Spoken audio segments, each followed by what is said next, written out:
We turn our attentions now to a condition that can be debilitating for those who have it, but it can be cured at relatively small cost. Campaigners say a deficiency of the vitamin B12 is often not being diagnosed. When it's caught, treatment isn't given in the early stages.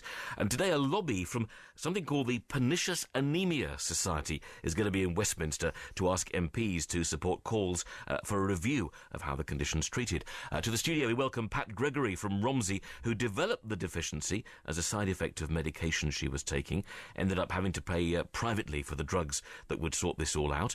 I mean, Pat, first of all, how did you realise you had this problem? I didn't. I had strange symptoms. I had strange illnesses, problems, one on top of the other, for some years. And then I came across a journalist page on good health in the Daily Mail about this lady, Andrea MacArthur, who had suffered all the problems that I have and had the symptoms, and I thought, hang on, that's me. And she had been diagnosed with pernicious anemia, a deficiency of vitamin B12.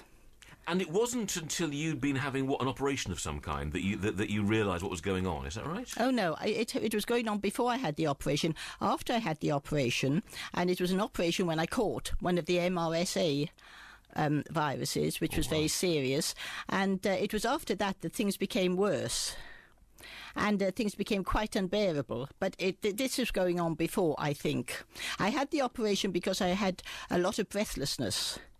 And but I still have a lot of breathlessness, or I did have, and that is getting better with a vitamin B12 treatment. OK, so the crucial thing about your story is that when you finally worked out what was going wrong, it was relatively simple to treat this problem. That's fine.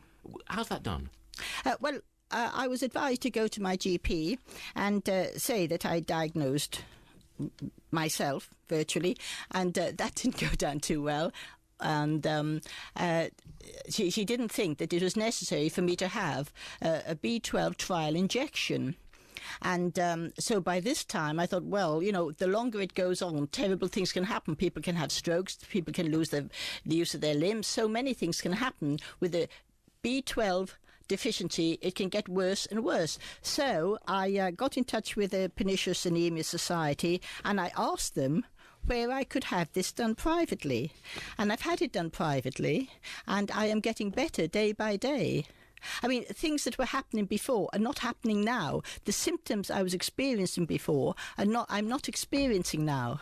Well, that's wonderful news, Pat. There's going to be this lobby in Parliament today to try and kind of raise awareness of this condition. Yes. I think the most useful thing you can do for us right now is to tell us what kind of symptoms should we be looking out for as a clue, as a marker of this condition. Can I tell you that my MP, Sandra Gidley, who is the health spokesman for the Lib Dems, is going to attend the reception, and that's great. And, there's tiredness, lethargy and exhaustion. It's a strange sort of tiredness. It's weak and weary stuff. And then there's a lack of concentration. There's breathlessness, and there's brittle nails, and you have ridges on your nails, and you have pins and needles up your arms and your legs, and you can have a swollen tongue and a sore tongue.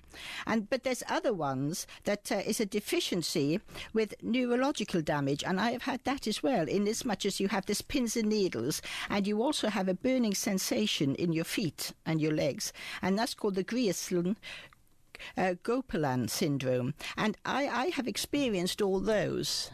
Pat, I'm very grateful to you. Those symptoms, if anyone recognises them, pernicious-anaemia-society.org is the website, and as you say, the lobby in Westminster is happening today.